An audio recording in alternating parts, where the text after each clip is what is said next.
गुरुवारी पिवळ्या रंगाचे कपडे घातल्याने अडकलेली कामं पूर्ण होतात असं म्हटलं जातं. पण असं का म्हणतात? याला कारण म्हणजे ज्योतिषशास्त्रानुसार पिवळा रंग हा शुभ मानला गेलेला आहे. नकारात्मक विचार हा रंग दूर करू शकतो. त्याचबरोबर पिवळ्या रंगाचं वैशिष्ट्य म्हणजे हा रंग बृहस्पती अर्थात गुरु ग्रहाचं प्रतीक मानला जातो.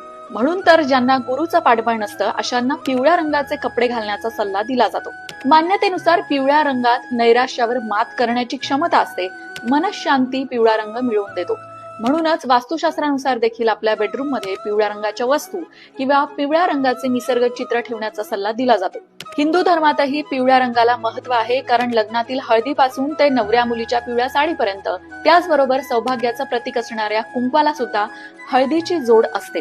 या रंगाशिवाय त्या संकल्पनांना पूर्णत्व नाही असं म्हणायला हरकत नाही. पिवळा रंग हा गुणकारी सुद्धा मानला जातो, कारण स्वच्छ पिवळ्या रंगाने व्यक्तीच्या पचन संस्थेवर, रक्ताभिसरणावर आणि डोळ्यांवर सकारात्मक परिणाम होतो.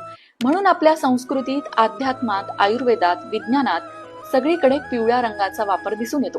तुम्हाला माहिती आवडली असेल तर शेअर करा आणि अशाच भक्तिमय माहितीसाठी लोकमत भक्तीला फॉलो करायला विसरू नका.